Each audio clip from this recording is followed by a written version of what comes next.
कांग्रेस के लोग, आरजेडी के लोग बिहार के साथ बहुत ही बड़ा अन्याय किया है इन लोगों ने। हमारी पार्टी राष्ट्रीय लोक मोर्चा बिहार के तमाम जिला मुख्यालयों पर कल 22 तारीख को धिक्कार मार्च निकालेगी। जानबूझकर किया है, संसद में बिल को नहीं पारित होने देकर। हमारी पार्टी ने निरंतर कहा कि डिलिमिटेशन जरूरी है। या ठीक है कि फिलहाल ओबीसी वर्ग की महिलाओं के लिए आरक्षण व्यवस्था उसमें नहीं थी, ओबीसी वर्ग के लिए है ही नहीं, तो फिलहाल महिलाओं के लिए कहाँ संभव था कि भविष्य में ऐसी स्थिति आएगी तो ओबीसी वर्ग की महिलाओं का भी हम ख्याल रखेंगे। महिलाओं के लिए इतना बड़ा कदम भारत की सरकार ने उठाया था। पिछड़े वर्ग की महिलाओं को भी प्रतिनिधित्व मिले, शेड्यूल्ड कास्ट, शेड्यूल्ड ट्राइब्स की महिलाओं को भी प्रतिनिधित्व मिले। महिलाओं के साथ इससे बड़ा अन्याय नहीं हो सकता है। विपक्ष के लोगों ने ऐसा अन्याय किया। देश की मांग रही है कि महिलाओं को रिजर्वेशन मिलना चाहिए, तो विपक्ष के लोगों ने इसको भी नहीं होने दिया। तो बिहार के साथ बहुत बड़ा अन्याय। नमस्कार, इंडिया टॉप देख रहे हैं, मैं हूं अखंड ज्योति। देखिए, एनडीए की ओर से लगातार विपक्ष को महिला विरोधी बताया जा रहा है और इन सब के बीच आरएलएम ने बड़ा ऐलान कर दिया। आरएलएम के सुप्रीमो उपेंद्र कुशवाहा ने बड़ी बात कही है कि कल वह धिक्कार मार्च निकालने जा रहे हैं विपक्ष के खिलाफ। और देखिए क्या कुछ कह रहे हैं उपेंद्र कुशवाहा, पहले उनके पूरे बयानों को सुनिए। देखिए, एक विषय जो अभी पूरे देश के सामने आया है और पूरे देश के लोग, खासकर महिलाएं, चिंतित हैं। हमारी भारत की सरकार आदरणीय प्रधानमंत्री नरेंद्र मोदी जी के नेतृत्व में देश की आधी आबादी को उनका हक देने जा रही थी। हमारी पार्टी हमेशा से इस राय की रही है कि महिलाओं को लोकसभा में, राज्यों की विधानसभाओं में प्रतिनिधित्व मिलना चाहिए, उचित प्रतिनिधित्व मिलना चाहिए। हमारी पार्टी इस राय की भी रही है कि महिलाओं को प्रतिनिधित्व मिले, उसमें पिछड़े वर्ग की महिलाओं को भी प्रतिनिधित्व मिले, शेड्यूल्ड कास्ट, शेड्यूल्ड ट्राइब्स की महिलाओं को भी प्रतिनिधित्व मिले। अभी जो बिल आया था उसमें एससी एसटी की महिलाओं को प्रतिनिधित्व देने की व्यवस्था थी। विपक्ष के लोगों ने सवाल उठाया कि ओबीसी वर्ग की महिलाओं को प्रतिनिधित्व नहीं दिया जा रहा है। हमारी पार्टी ने इस बिल का समर्थन किया और हमारी राय अभी भी है कि उस बिल को पास होना चाहिए था, क्योंकि महिलाओं के लिए इतना बड़ा कदम भारत की सरकार ने उठाया था। या ठीक है कि फिलहाल ओबीसी वर्ग की महिलाओं के लिए आरक्षण व्यवस्था उसमें नहीं थी, लेकिन अभी जो स्थिति है उस स्थिति के हिसाब से फिलहाल ऐसा करना संभव नहीं था। अगर ऐसा करना संभव होता तो भारत की सरकार जरूर करती। गृह मंत्री जी ने आश्वासन भी दिया कि भविष्य में ऐसी स्थिति आएगी तो ओबीसी वर्ग की महिलाओं का भी हम ख्याल रखेंगे। और स्थिति यह थी कि अभी जातीय जनगणना चल रही है।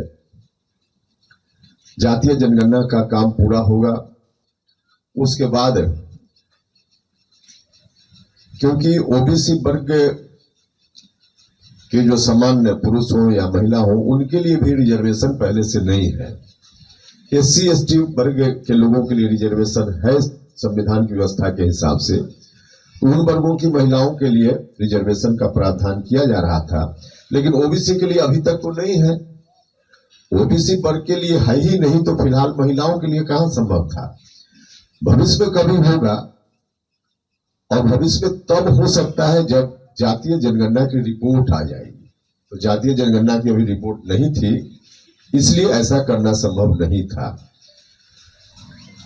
अभी जितना महिलाओं को दिया जा रहा था, महिलाओं की पुरानी मांग रही है, सिर्फ महिला नहीं बल्कि देश की मांग रही है कि महिलाओं को रिजर्वेशन मिलना चाहिए।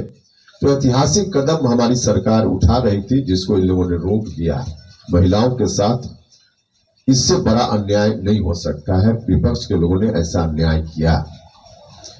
दूसरा, एकमात्र हमारी पार्टी है जिस पार्टी ने अभियान चलाया डिलिमिटेशन को लेकर के। पिछले 50 वर्षों से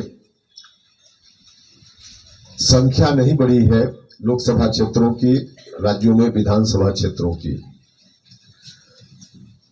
और नहीं बढ़ी। इसके पीछे कारण था कि संविधान में 1976 में एक संशोधन किया गया और डिलिमिटेशन की प्रक्रिया जो हर 10 साल पर आजादी के बाद चल रही थी, उसको तत्कालीन इमरजेंसी के दौर में कांग्रेस की सरकार ने उसको रोक दिया। तो आज भी उसी स्थिति में है।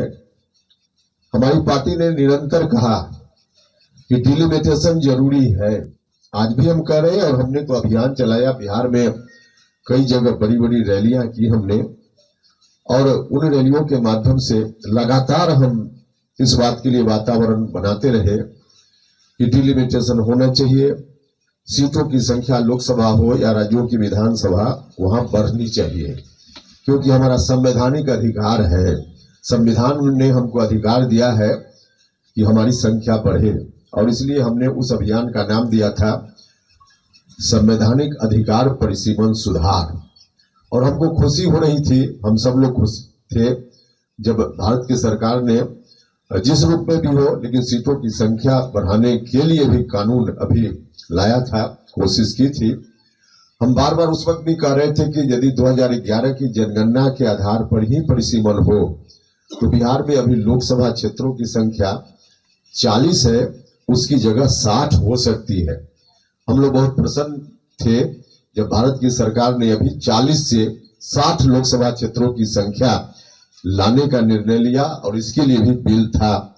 डिलिमिटेशन होता तो बिहार में 40 की जगह 60 लोकसभा क्षेत्रों की संख्या हो जाती, और विधानसभा में भी अभी 243 की जगह 365 विधानसभा क्षेत्रों की संख्या बिहार में हो जाती। तो इतनी बड़ी संख्या बढ़ती, बहुत सारे नए लोगों को भी चुनाव लड़ने का मौका मिलता, और संसद में बिहार के 40 की जगह 60 लोगों को जाकर प्रतिनिधित्व करने का मौका मिलता, और बिहार में भी विधानसभा क्षेत्रों की संख्या 365 हो जाती, तो बहुत सारे लोगों को मौका मिलता, महिलाओं को भी मौका मिलता, उनकी संख्या उसमें 33% होती।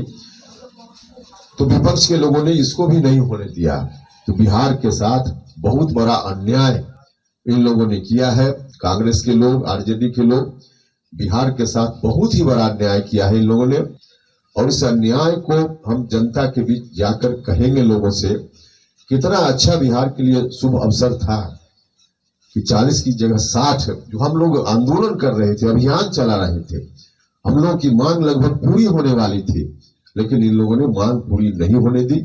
हम आदरणीय प्रधानमंत्री जी का, गृह मंत्री जी का, एनडीए के तमाम नेताओं का हृदय से धन्यवाद करते हैं कि आपने बिहार में दूसरी जगह भी सीटों की संख्या लोकसभा क्षेत्र में, विधानसभा क्षेत्रों में बढ़ाने की कोशिश आपने की। सरकारी स्तर पर निर्णय हुआ, बिल भी लाया आपने, लेकिन विपक्ष के लोगों ने सहयोग नहीं किया, जिसके चलते नहीं हो पाया। तो इसलिए हमारी पार्टी ने कार्यक्रम तय किया है कि 22 तारीख, मतलब कल ही, महागठबंधन के जो दल है, इन लोगों ने जो अत्याचार किया, अन्याय किया, उनके खिलाफ, उनको धिक्कारने के लिए हमारी पार्टी राष्ट्रीय लोक मोर्चा बिहार के तमाम जिला मुख्यालयों पर कल 22 तारीख को धिक्कार मार्च निकालेगी। धिक्कार मार्च पटना में भी और राज्य के विभिन्न जिला मुख्यालयों में हमारे साथी धिक्कार मार्च निकालेंगे, और धिक्कार मार्च के माध्यम से हम आम जनता के बीच इन बातों को ले जाएंगे कि किस तरह से इन लोगों ने बिहार के साथ अन्याय जानबूझकर किया है, संसद में बिल को नहीं पारित होने देकर। तो इनको हम पर्दाफाश इनका करेंगे, और हमारी कोशिश आगे जारी रहेगी कि जो हम लोगों का अभियान है वह पूरा हो। इस रूप में फिर से हम लोगों के बीच जा रहे हैं। हमारे साथी कल धिक्कार मार्च निकालेंगे। तो आपने साफ तौर पर उपेंद्र कुशवाहा को सुना, विपक्ष के खिलाफ वह धिक्कार मार्च कल निकालेंगे। साथ साथ परिसीमन को लेकर उनका क्या कुछ कहना था वो भी आपने सुना। तब तक ये तमाम हर अपडेट को देखते रहने के लिए द इंडिया टॉप देखते रहे। धन्यवाद।